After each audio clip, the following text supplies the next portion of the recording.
Okay, for this we're going to review some of the homework problems. Now the problem is, since we're doing homework online, the problems are all a little bit different. So I'm going to do kind of each type of problem. There's actually 4 types of problems for the homework that's due later on tonight.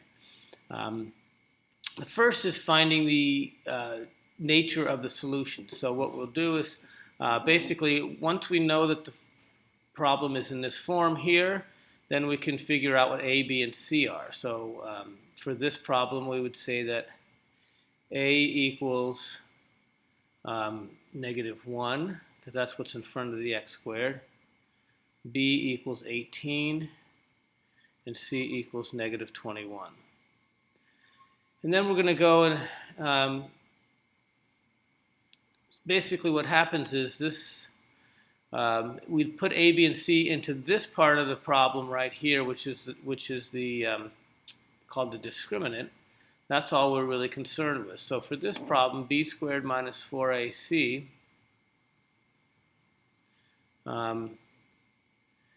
is going to be equal to, what do we have, the b squared. So it's 18 squared minus 4 times -1 times -21. And then when we go to the calculator to figure that out, we can just basically type it in directly as it is.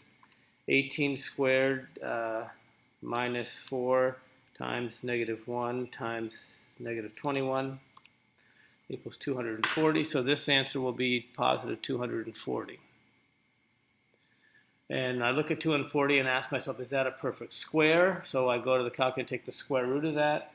So the square root of 240, it gives me 15.491, and it's a long decimal, so it's not a perfect square. So since it's not a perfect square, that means it's real, unequal, and irrational. Basically, if the square root of this, so if the square root of 240 gives me a decimal answer, that means it's not a perfect square. So that means it's going to be left with an irrational answer. This part of the equation will be irrational.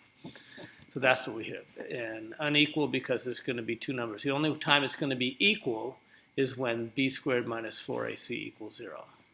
Okay. The next type of problem is this one here. This is the one that's confusing a lot of people. But we're supposed to factor out the common factors. Now, I'm going to do it the kind of the shortcut way, and then we'll do it the long way. First, I'm going to look at the numbers 32 and 40 and say what number is a common multiple of that, common factor of that, and that would be, the greatest common factor of that would be 8. So I know my answer is going to look something like this with numbers out here. So out in front, I'm going to have an 8.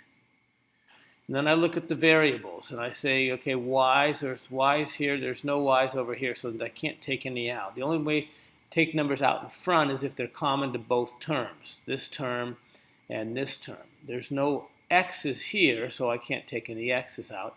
There's no y's here, so I can't take any y's out, but there are z's in both of them. And I take out z to the second because there's at least 2 z's in both of them. And then when I look remaining now, what would multiply 8 by to get 32? I need to multiply 4. Okay, what did I take out of here? I didn't take the y squared. That's y to the 4th. That's still going to be there. And then out this and the minus sign, there's nothing else left. The z squared, I took it out in front already. This is going to leave me with 5 because 8 times 5 is 40. And then x squared, x to the 3rd, there's no nothing out here, so it's still x to the 3rd. And then z to the 2nd, I took out 2 z's, that means 1 z is left. And then that's going to be my final answer. Now there is another way that you can do it, the long kind of drawn out way, but it's always going to work. And if I look at this and break this 32y to the 4th, z to the 2nd down, what it would look like is this. So basically what I did was I took everything and wrote it as completely factored. 32 is 2 times 2 times 2 times 2 times 2. Y to the 4th is y, and z to the 2nd there. And then minus 40 is 2 times 2. I got that wrong. That's not 3, that's 5. Let me change this. What am I going to do here? I'm going to erase this. This should actually be a 5. So I screwed that one up. Sorry about that.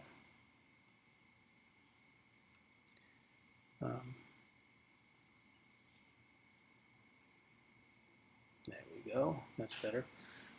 So now when I'm doing this problem, I'm going to say, what I would say now is, what are common things in both of them? Because a common factor. So this is a common factor. There's a 2 in both of them. I circle that and put it out in front of the parentheses. There's another 2. Circle both of them and put it outside once. There's another 2. That goes out. Okay, there's a 2 here, but there's no more 2, so I can't circle them. It has to be in both terms. Okay, y's, there's no y's over here to circle, don't circle them. The z's, there's a z here. So those guys will come out. This is a 2, and this is a z. That's going to be hard to figure out. And then this is a z also. So now what's left over on the inside is 2 times 2 times y minus. What's left here is a 5, and then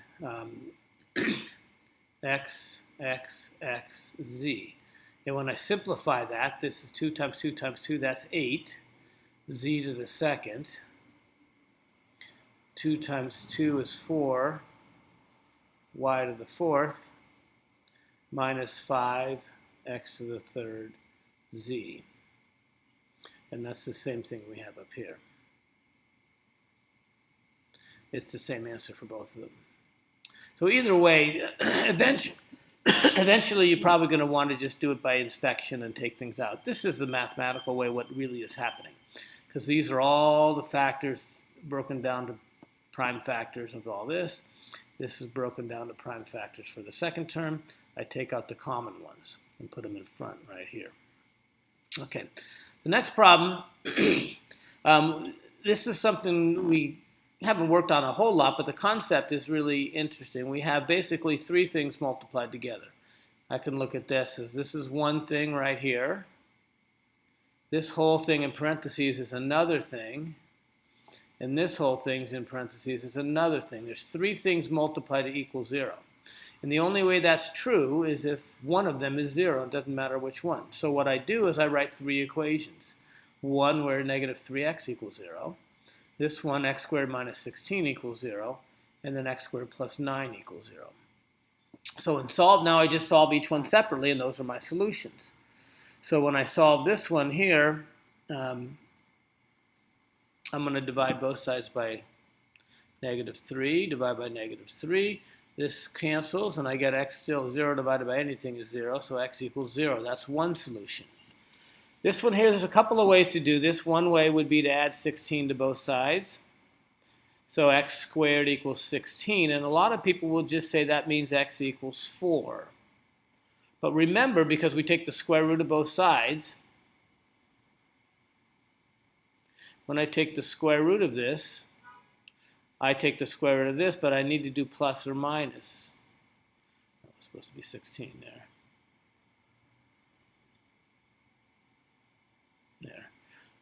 So when I take the square root of that, I have a plus or minus right here. So plus or minus 4. And the same thing over here, I'm going to subtract 9 from both sides. So x squared equals negative 9. Okay, when I take the square root of both sides, remember plus or minus, so that's going to be x equals plus or minus. Now the square root of 9 is 3, but that has a negative in front of it, so plus or minus 3i would be my answer to that. So I have actually a total of 5 answers. 0, this one has 2 answers, 4 and negative 4, and this one has 2 answers, 3i and negative 3i. And with the homework, you can put it in either way because they have a plus or minus button for you to click if you wanted to just write these 3 equations like this. Or you can put it as 5 equations and just put it 0, 4, -4, 3i, and -3i. That would be probably the more accurate way to write it. And the last problem is one we've done a bunch of times. We have to figure out what each of these parts here, i's, are. And some of you have been, when you do this, we got to make sure we don't forget about the number here, of course. So I'm going to just go here, I to the 53rd, and figure out what is that going to be. Now remember, every I to the fourth repeats itself. So I figure out what number goes into, what's the closest multiple of 4 below that, and that would be 52. So this is one more than 52, so that's the same thing as I to the first, which is just I. And then I to the 11th is going to be, I look at all numbers close to 11, the multiple of 4, closest would be 8, closest below that actually, is 8, so this is 3 more than that, so that's the same as I to the third, which is -I.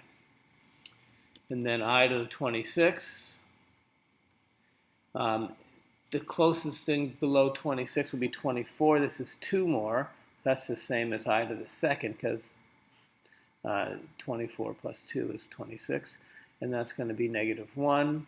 And then 30, I to the 30th, the closest multiple of 4 to 30 would be 28. That's less than that, at least.